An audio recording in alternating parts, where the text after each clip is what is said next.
to my channel. Let's make it simple. A simple and easier way to learn maths and science. Students, मैंने अपनी पिछले videos में इस chapter के मैंने आपको स्टार्ट कराया था concept of ratios. Now, concept of ratios I have told you about the actual concept of ratio, and we have solved few questions based on ratios also. That let's proceed further in this part also.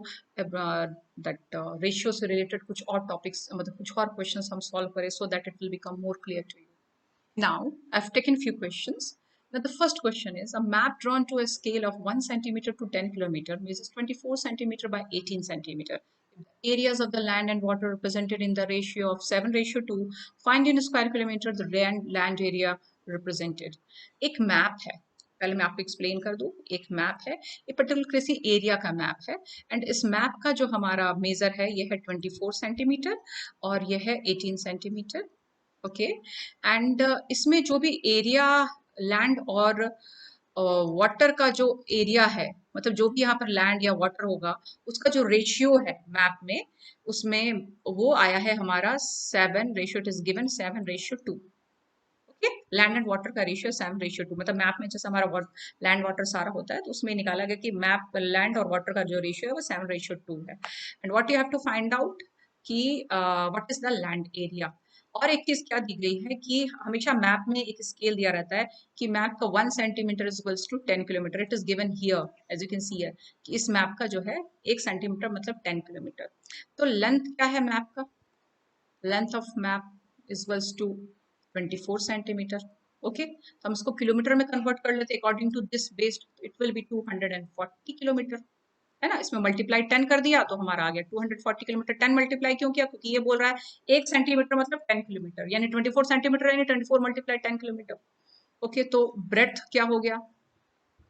Breath of map is equals to again कितना है 18 centimetre, यानी 18 multiply 10 करेंगे according to the this concept तो हमारा हो जाएगा ये 180 kilometre.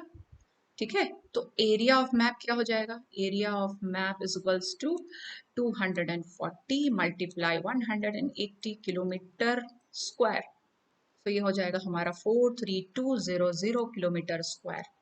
Okay, you can see here. Okay, अब हमारा लैंड एंड वाटर का रेशियो क्या है? 7. अब हमको निकालना है कि इतना जो एरिया है इसमें जो लैंड है वो कितना है. इस एरिया का जो हमारा जो जो लैंड पार्ट है वो एक्चुअली कितना है. तो ये रेशियो दिया है. अब ये तो ऐसा मैंने आपको क्वेश्चन बताया है किसी भी पर्टिकुलर क्वांटिटी उसका रेशियो में पार्ट्स में कैसे कन्वर्ट करते हैं. तो ये हो जाएगा sum of ratios is equals to, आप इसको देखने के लिए आप मेरे पिछले वीडियोस भी जरूर देखें so that it will become more clear to you. So it हो जाएगा आपका 7 + 2 इज इक्वल्स टू 9. तो area of land quite simple, it will become 7/9. 7 कहाँ से आया? बिकॉज लैंड एंड वाटर में लैंड क्या है? 7 है. 9 कहाँ से आया? Sum of ratios multiply by 43200. So it will become 33600 kilometre square. This will be your answer. Okay, so let's proceed to the next question. Increase 180 in the ratio 6:9. मतलब 180 को increase करके मान लो x में कन्वर्ट करना है, और ये जो इंक्रीज है ये 6:9 का इंक्रीज है, यानी ये दोनों का जो रेशियो ये 6:9 के इक्वल है. Let's do solution. ये रहा, है ना. तो ये इंक्रीज होकर मान लो x हो रहा है, इन दोनों का रेशियो 6:9. 180 अपॉन x, 180 चेंज होकर के x हो रहा है, इसका रेशियो क्या हो जा रहा है? 6 से 9 में कन्वर्ट हो रहा है. मतलब ये रेशियो क्या है? 6 और 9 है. तो अब सॉल्व करो, ये हो जाएगा. तो ये x क्या हो जाएगा? 9x. ये क्रॉस मल्टीप्लीकेशन कर दो. 9x is equals to 180, sorry 6x.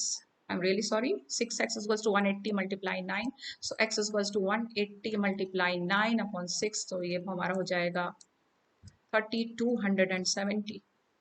Okay, तो यानी 180 और ये है चेंज होकर के हो रहा है 270. So this will be your answer.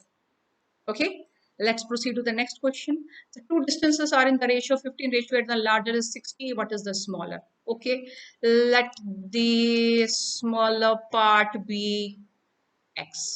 Okay, एक बार समझ में आने लगता है कॉन्सेप्ट तो क्वेश्चंस बनाना बहुत इजी हो जाता है. ठीक है, तो larger part and smaller part का रेशियो क्या है? लार्जर पार्ट यानी 60 किलोमीटर एंड स्मॉलर पार्ट क्या है? x. It is what? 15/8. Cross multiply करो तो जाएगा 60 × 8 इज इक्वल्स टू ये क्या हो जाएगा 15x, x is equals to 60 into 8 upon 15, 15 4 जा 4 8 जा 32, so x is equals to 32. The smaller part क्या हो गया आपका 32. This will be your answer. Okay, now let's proceed to the next question. ये क्वेश्चन थोड़ा सा हल्का ट्विस्टेड है, लेकिन समझा दूं मतलब समझ में आ जाएगा तो आपके लिए बहुत इजी हो जाएगा. अब देखो, at the beginning of war the number of war planes possessed by two powers are in the ratio 1.6:1. ठीक है, तो दो पावर्स हैं, दो कोई भी कंट्री है, इनके पास एरोप्लेन्स थे या वॉर प्लेन्स थे, और इनका जो रेशियो था, जो एरोप्लेन्स का रेशियो था, ये 1.6:1 है. ठीक है, पहले मैं आपको यहां तक समझा दूं. ठीक है, अब इसका रेशियो अभी देखो ये है, ये सिंपलेस्ट रेशियो में नहीं है, तो पहले वाले मेरे जितने भी पार्ट्स हैं इस चैप्टर के आप प्लीज वॉच करो, तभी आपको ये समझ में आएगा. तो अगर आपको सिंपलेस्ट करोगे ये हो जाएगा 16:10. ओके, यानी ए और बी का रेशियो जो जितने उनके पास एरोप्लेन्स हैं या वॉर प्लेन्स है वो है 16:10. ओके, अब क्या बोल रहा है कि जो वीकर पावर है, यानी वीकर पावर ऑब्वियसली दिख रहा है क्या, बी. ठीक है, तो 400 है, तो लेट दी क्या हो जाएगा, number of war planes B have, sorry A have B x, है ना. ए के पास पे जितना है बी, वो उसको एक्स मान लेते हैं, तो number of war planes B have कितना है हमारा 400. It is what, it is given. Okay, ये गिवन है. अब क्या बोल रहा है कि इन दोनों का रेशियो है, यानी x रेशियो 400, ये है हमारा 16:10. ये क्या है, ये भी क्वेश्चन में दिया हुआ है. It is what, the ratio is 1.6:1, उसको मैंने सिंपलिस्ट किया तो 16:10, यानी x by 400 is equals to 16/10. तो यहाँ पर x की वैल्यू निकाल लो, तो x क्या हो जाएगा हमारा, x हो जाएगा 16 इंटू 400/10, दैट इज हमारा हो जाएगा 640.